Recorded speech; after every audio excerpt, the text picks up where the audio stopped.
Hello, guys, and welcome to Book Review. I'm your host Adrian, and in today's episode, I'm going to talk about the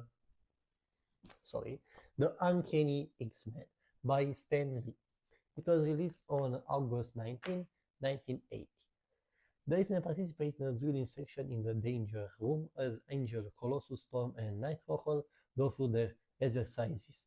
Professor X and Kitty Pryde witness the spectacle from the room's monitoring station. Kitty is terrified to see the degree of danger that she may one day have to face. As the session ends, the team regroups and they decide to officially welcome Kitty to the team. The Night Owl appears in the room. She is instantly frightened by his appearance and feels bad for acting that way. When the professor decides it's time that Kitty take up a code name, he suggests the name Ariel.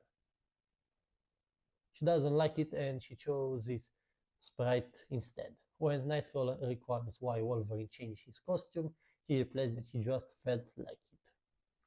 Wolverine approaches the professor and asks if he can go up to Canada and straighten out things with the Canadian government. The professor agrees that this is a good idea and Nightcrawler asks to go along, hoping to meet Aurora again.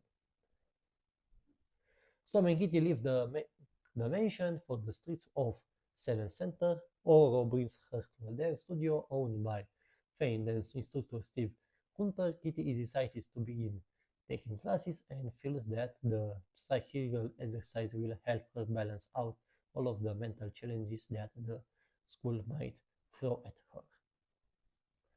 Later, Wolverine and Nightcrawler arrive in Canada. They meet with Heather McClane Hudson, wife to Department S. James Hudson, formerly known as Weapon Alpha.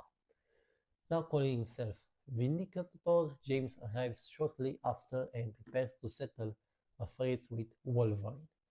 Their past obviously has to be tabled, however, as more pressing matters are brought to the forefront. In Ottawa, Ontario, the capital of Canada, Heather Hudson comes home to find intruders in her home.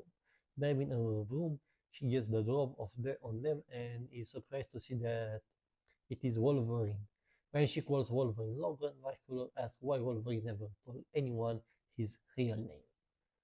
Wolverine comments that nobody bothered asking. When Logan gets down to businesses, he has Heather where James is and she tells him that he's up in the Hudson Bay area investigating something with Alpha Flight on behalf of Department H.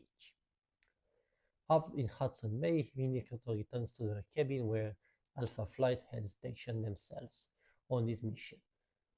With Aurora Nockstar and Saturn on another mission. James only has Smacken and Showboard with him as they go over the maps of area. Chessman's mystical alarms go off and Alpha Flight prepares for an attack. It turns out to be only Wolverine and Nightcrawler who offer their help. Vindicator is happy to see Logan and explains that they are out searching for a family that was attacked by the Wendigo while the son managed to escape. The father was killed, but the mother and her baby child might still be alive in the wilderness.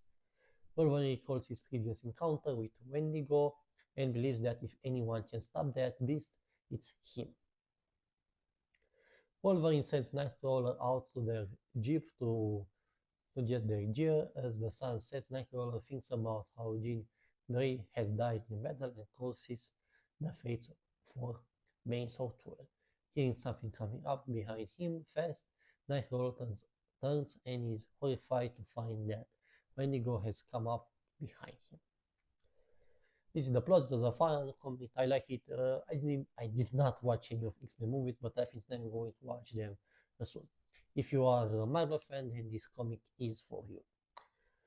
Actually, I like the old comics because they have vintage commercials like this one and like this one. Wait a second.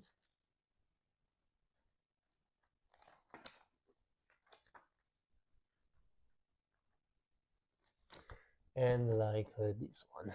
Yes, locate the cartoons on that time. Very interesting if you ask me. That's all for now. Goodbye.